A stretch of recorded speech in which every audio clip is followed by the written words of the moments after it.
I think our goal is that every farmer anywhere should hopefully be able to prove their environmental impact using open source, low cost tools, and then be rewarded for it.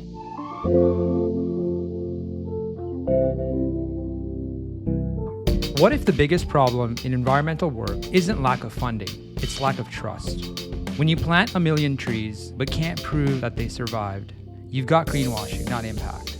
Today, we're revealing how drones are becoming truth machines that force everyone, funders, farmers, and NGOs, to finally show their real cards. If you care about AI ethics or building technology that doesn't just optimize, but actually holds power accountable, this conversation will change how you think about every green claim you see. Welcome to Socially Conscious AI, where we explore the cutting-edge innovations transforming our world for the better and bring you conversations with the brilliant minds and ethical pioneers who are harnessing AI's power to address humanity's greatest challenges. I'm Valencia Cardoso. Today we're joined by Arti Dhar, co-founder of Farmers for Forests, an organization making biodiverse agroforestry economically viable for rural Indian farmers. By combining cash transfers, drone monitoring, and carbon markets, Arti and her team are helping over 22,000 households fight climate change while building resilience against poverty, proving that environmental restoration and economic justice can grow from the same soil. Arti, welcome to the show. Thank you for having me. I appreciate you joining us. And I think you've said, in the past that land should be one of the most valuable assets that a rural Indian possesses. But for many, it's become a wasted resource. Would you mind painting a picture of what daily life looks like for farmers facing this reality? What kind of decisions are they forced to make? So I started my career almost 12 years ago. And, I studied microeconomics, international development, and started my career working on poverty reduction projects, primarily in South Asia. So I was living and working in rural, very poor communities. And I saw firsthand the devastating impacts that climate change was impacting on rising temperatures, depleting groundwater, erratic weather patterns, was really hitting India's small farmers first and hardest. So, think extremely poor degraded soils, dramatic decrease in incomes. And unfortunately, what that resulted in is a lot of mass migration, a lot of farmer suicide rates increasing year on year, etc. So you're looking at essentially the first victims of climate change in the global south. When you and Kritika started F2F in December 2019, what was that aha moment that convinced you that this payments for ecosystem services model could work where other approaches have failed? And just a little bit of context, I guess. So nature-based solutions, so things like forest protection, agroforestry, and wetland restoration. So organizations like the UN IPCC, they've estimated that such solutions could deliver up to 1/3 of the global climate change mitigation that we need by 2030. But, despite all its potential, I think it's less than 10% of, the global climate finance currently goes towards nature-based solutions. And out of that, only a sliver actually reaches smallholder farmers, indigenous communities, and local organizations who do the real work on the ground.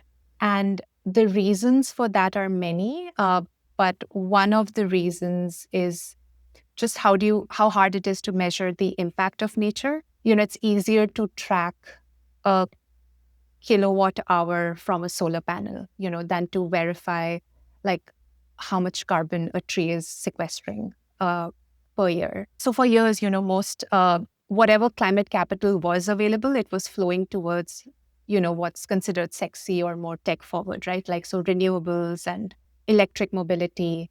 So land restoration, ecosystem protection, they were generally considered as soft, slow, uncertain solutions that you couldn't easily quantify in terms of returns. So that's the gap we wanted to close, right? we wanted to make sure we come up with models, really high quality ecosystem regeneration models on the ground, as well as come up with measurable and verifiable models that can quantify those interventions on the ground. So one way that we've been successful in terms of like long-term sustaining ecosystem regeneration is actually leveraging the payment for ecosystem services model, which is essentially compensating landowners, farmers for protecting trees on their land and compensating them financially for ensuring that they're compensated for the ecosystem services that their trees are providing, right? In terms of like carbon sequestration, soil health, soil regeneration, biodiversity. So we essentially provide farmers based on our digital MRV a results-based payment. So as long as they protect and make sure that the trees continue to stand and survive on their land, they get compensated. And just thinking about it from like the journey perspective, right? Like what's sort of the journey for like a single farmer who joins your program? So we start by working with farmers who have small or degraded plots. We generally take around 1 to 2 acres of land in our program. Together, we co-design an agroforestry plan that fits their local context. So, agroforestry, just to elaborate a little bit more, is essentially integrating, more trees and, hedge, etc., into just a monoculture, typically a monoculture agricultural plot, right?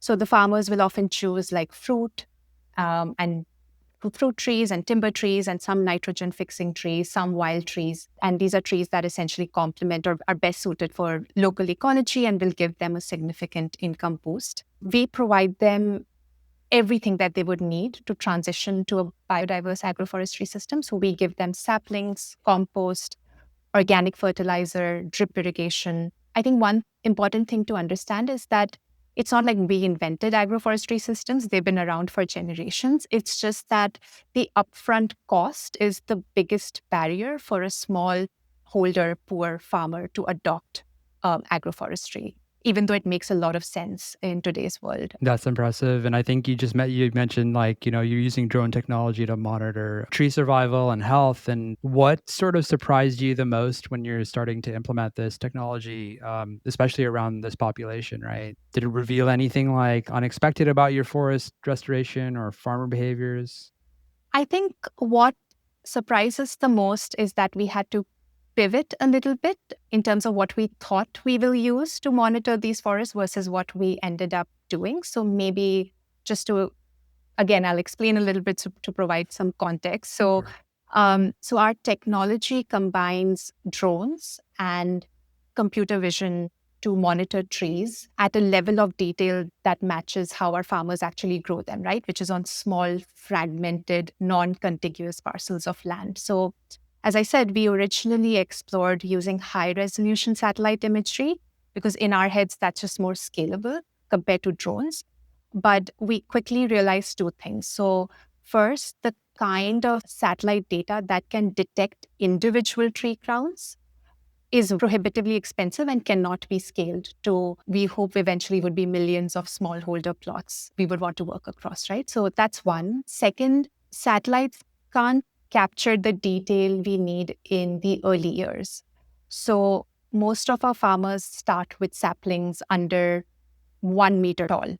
And these trees are then obviously intercropped with their existing crops. And to put it simply, like these young trees are like just invisible from space. And if you remember, as I said, that we are compensating them from year one. So we have to track saplings from year one because we are providing them that results-based payment as long as they maintain a minimum percentage of survival rates on their land. So for us, those early years are exactly when monitoring matters the most because that's when the mortality risk is the highest in trees when they're young. So, if we can't measure survival at that stage, we can't build trust or accountability into the system. And that's when we pivoted to drones. So drones essentially help us capture like centimeter level imagery that's granular enough to detect individual saplings. It allows us to measure canopy growth and even track changes in tree health over time. And we've also realized that it's modular, meaning we can cover one farmer plot at a time.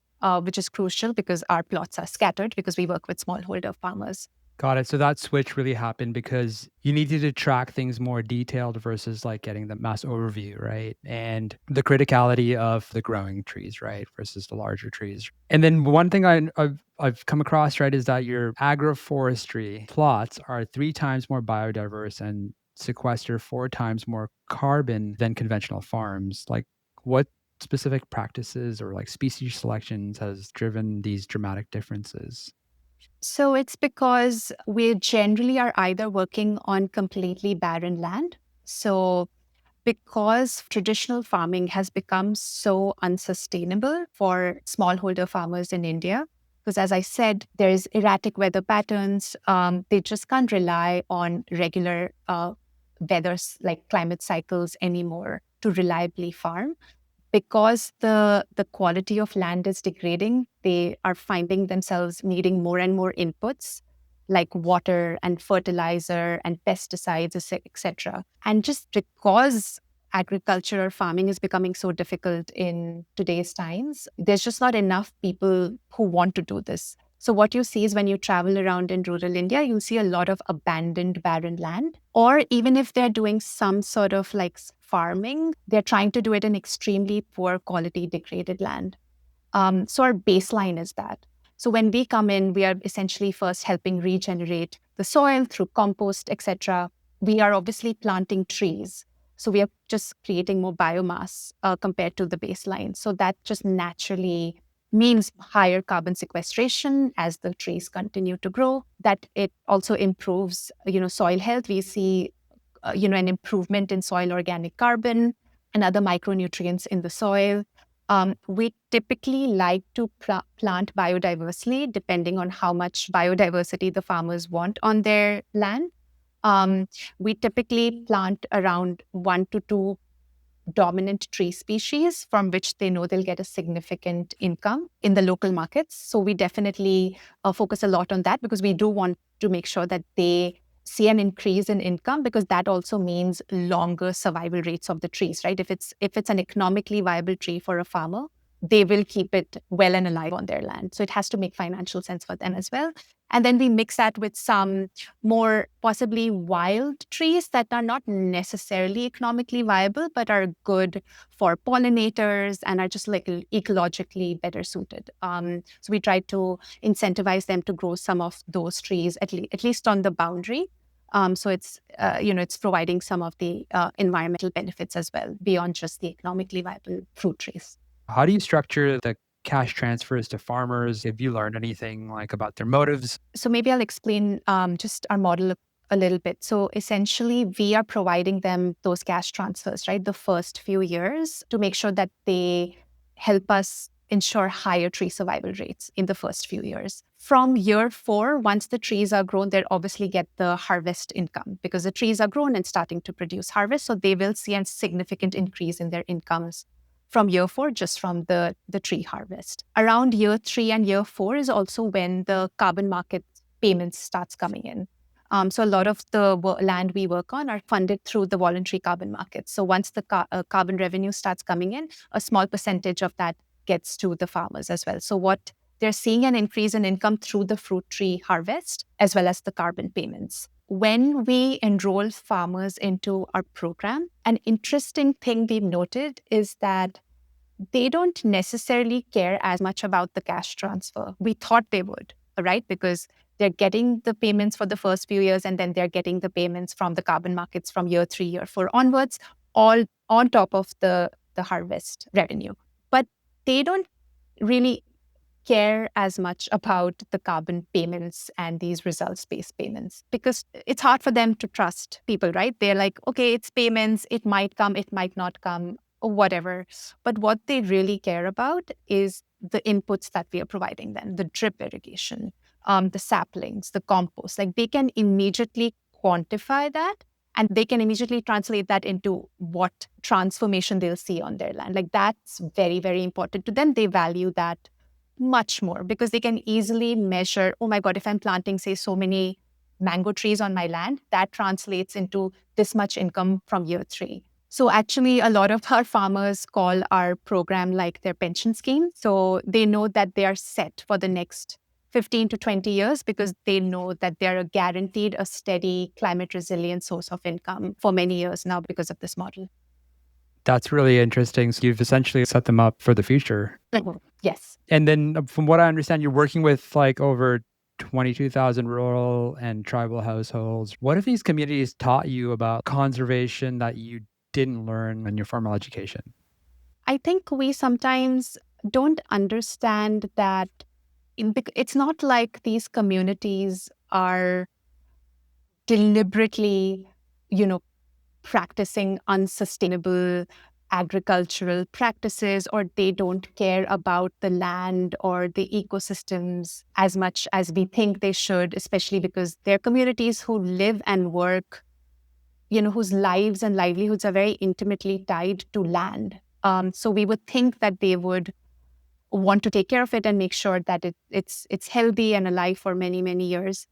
But it's not their fault that we've built economic systems that places a higher financial value on a tree that's dead than a tree that's alive. You get a lot more income if you log a tree and sell it for timber and wood, right? It's just that's the convenience of the markets or the systems that we've set up. But we realized that if you compensate people fairly for just adopting and practicing better systems, there is no reason for people to keep practicing these more unsustainable ways of producing food, etc., or taking care of their land. And I think that what was the most interesting for me is that they've been talking about climate change for decades. They might not call it climate change. They will say these are unreliable climate events. Sometimes there's too much rain. Sometimes there's little rain. Though there's there's such little water left in our water tables anymore, or it's just too hot, and I just can't reliably predict weather anymore. So they will speak about it in that way.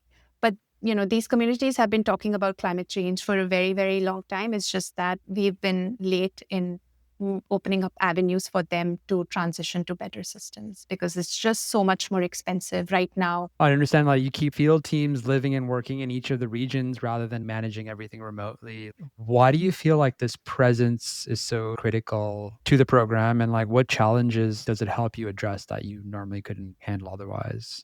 We are right now 130 plus full-time team. Around 80% of the team is the field operations team. So these are, field operations team members, as you said, who live and work in the communities where we are implementing all our programs. I think we will continue to do that because at least for the next few years, have a more high touch model. What's been the biggest challenge for us is to get the early adopters. It takes a while in the first few years to build that kind of trust. And generally speaking, anything and everything to do with land just brings in a lot of suspicion and trepidation within the communities we work in because that's their main asset, right? And they're always worried that people might have ulterior motives, especially if they want to help you with your land, right? And we have to go through checks, right? So for example, we have to verify land records because we want to make sure the cash transfers or the results-based payments are going to the right people, etc. So it just brings in some amount of trepidation. So it really, really helps build that initial trust and confidence when the people who are implementing the program are living in and around these areas. And as I keep saying, I've said this before many, many times, in many ways, planting trees is actually the easiest step in our model.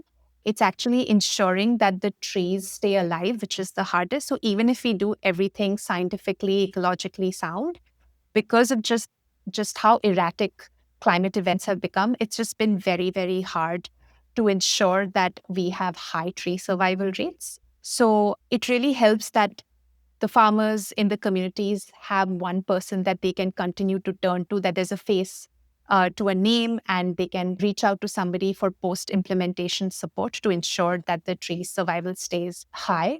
I think eventually for us to scale, though, we will have to become slightly less high touch. And I don't think to scale, it doesn't make sense to continue to have so many like human bodies in all these areas, right? Like we want to scale, we want to do this at a much larger scale. We right now working around on like 50,000 hectares of land. But because the problem of climate change is so big, we want to reach hundreds of thousands of hectares, if not millions of hectares. So it wouldn't make sense to exponentially grow the team size to reach that kind of area. We can't afford to have such a high touch model. So we are experimenting with more technologies, right? So we want to leverage more phone-based applications such as like WhatsApp chatbots, etc., for post-implementation advisory support.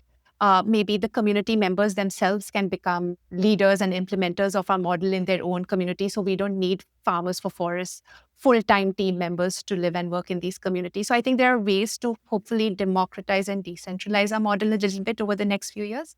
But I think as at least for the next few years, we see this to be the model. Sometimes just startups in general, right? And organizations like they chase growth at all costs. Is there anything that makes you hesitant around this subject area or like what does sustainable, responsible scaling look like in your vision? We use blended financial models to largely fund our projects because exactly for that reason, we don't want this pressure on our heads to scale at all costs. Like we want to make sure that the quality of our work maintains even when we are scaling, which can happen if you're generally like if you just have one source of funding or revenue, right? Like if you're just leveraging, say, venture capital or just the carbon markets, you might fall victim to that. But because we use philanthropy and the carbon credit markets and some amount of government policy schemes to fund our projects, that gives us a little bit of a buffer to do it on our own terms without compromising on quality. Because there's no point in suddenly scaling 100x, but suddenly our tree survival rates went from like 75-80% to like 40%. That makes no Yeah. sense. Just thinking a little bit more about like the technology in general, right? I think I read somewhere that you described moving from QR code tree tagging to using Dectron 2 and deep forest models. Can you share what failed along the way and like what you learned about implementing these models? We first started with satellites, realized we can't scale with that. Definitely not at the granularity that we wanted, which is essentially like individual tree tracking, which was fine till we were doing it for like 100 acres. So we would send our field teams out. They would literally either manually count them. At some point, we started like attaching QR codes, which didn't stop the individual visiting of each tree, but instead of like logging it, they just added an extra layer of validation. It just ensured that the field team member was actually going to each tree and tracking it, but it didn't make the whole monitoring process any easier. Also, the QR codes were not sustainable. It was still a lot of work. It was not scalable at all. But at that time, I think we were chasing rigor over scalability. So yeah, that didn't work either. And that's when we then pivoted to drones. But even with drones, right, it's like you take a slightly more high resolution image, but you're not going to expect, again, like somebody to sit and then start counting whatever they see, right? Like on these images, it's still not scalable. You want essentially algorithms and models to automatically scan an image and just with instead of like spending an hour or 2 hours manually counting something from an image, you would hopefully want a model to do that in seconds because you're doing this at tens of thousands of hectares. So then what we did was once we pivoted to drones, we leveraged some open source machine learning models. So initially we tried Deep Forest. It's essentially like a Python package that was developed by researchers from University of Florida. Deep Forest was originally trained on canopy data from American forests. So they're like temperate forests in the US. But then what we did was we took Deep Forest and then we retrained it extensively on the Indian agroforestry forestry imagery. So we first used Deep Forest, realized it's good, but technologies were becoming better and better. And then Meta came out with its Detectron 2. It's essentially an open source computer vision library, and it allows like really precise like object detection, and it can also help you delineate tree crowns from other things like in heterogeneous landscapes. So we then started using Detectron True, and then to and started retraining that on our annotated ground data that we've been collecting. So the drones plus the Detectron True model, the combination of that allowed us to like automatically identify trees. We then trained it to measure canopy area, which then helps us actually estimate above ground carbon sequestration. So how much carbon all of these trees are sequestering. Um, and after a lot of retraining of the data on the Indian landscape, we achieved almost 90 plus percent precision rates, accuracy rates. I think we are going to continue to train it to make it more and more precise and more accurate. And you mentioned you work in India, and India has committed to increasing forest cover like to 33% and sequestering 2.5 billion tons of CO2 by 2030. How does community-based agroforestry fit into or challenge the government's like approach to these targets? I think that if we make this sector um, a lot more, as I said, accountable, transparent, and measurable, hopefully that will unlock both private sector funding as well as government funding to this space. Because, as I said, almost like if we had to implement this even and say like 20 to 30% of India's arable land, that's still almost 40 million hectares, which essentially means we need like hundreds of billions of dollars of funding to do this. So as I said, like the scope is huge. It's just hard to do. It's a complex thing to do, and there's just not enough funding. But as I said, like if we can come up with high quality proof of concepts and bring in measurability, hopefully that would solve some of those challenges. For sure. Yeah. And then just sort of looking into the future, right? 5 years from now, what does success look like for Farmers for Forests and for the farmers and the communities that you serve? Where do you see that kind of going? If I had to put it very simply, I think our goal is that every farmer anywhere should hopefully be able to prove their environmental impact using, open source, low cost tools and then be rewarded for it. I think if we can just crack that, I think this model is a lot more scalable. We are making a lot of advancements around AI and spatial intelligence. I genuinely think that if we can make our implementation models a lot more modular, cheaper, scalable, replicable, I think that would be great. Because the problem is so big, I really don't foresee, for example, Farmers for Forest just by itself working on like 40 million hectares of land. That's just never going to happen. But I hope we can be some sort of like a force multiplier in terms of just coming up with, better models, more data, more evidence, more proof of concepts, and continuing to work on our open source technologies that other people can benefit from. Yeah, I love that. And it's impressive what you've done already with the open source models, right? And in general, like what role do you see technology, particularly AI, right, playing in like environmental restoration and climate resilience over the next decade? One thing that we are already working on is to just quantify the ecosystem services that trees provide, right? So that's around carbon sequestration. We are doing work around soil health, like using remote sensing for soil health. Um, Hopefully, we'll have better and better technologies that can also maybe help us measure maybe groundwater recharge. That's been a little hard to measure. Um, we are doing some interesting things around, we're just piloting some things around like bioacoustic monitoring. And then we are using camera traps to measure improvements in biodiversity. It'll be good if we can use AI and bioacoustics to also measure the impact of these nature-based solutions on biodiversity. The new advancements in spatial intelligence has really like helped us do this better and cheaper. So I do think that AI and machine learning will have a significant role to play in just scaling some of these interventions around the world. I just hope that there is enough um, unrestricted, patient funding to help organizations work on it, develop it. Because the only reason we were able to do it is because of philanthropy. There was nobody looking to get a return on their on their investment. I think they just funded us because they understood the promise of open source tools in climate change mitigation. So I hope that continues to happen for other organizations as well. So that opportunity excited them enough to fund you. What excites you about the future?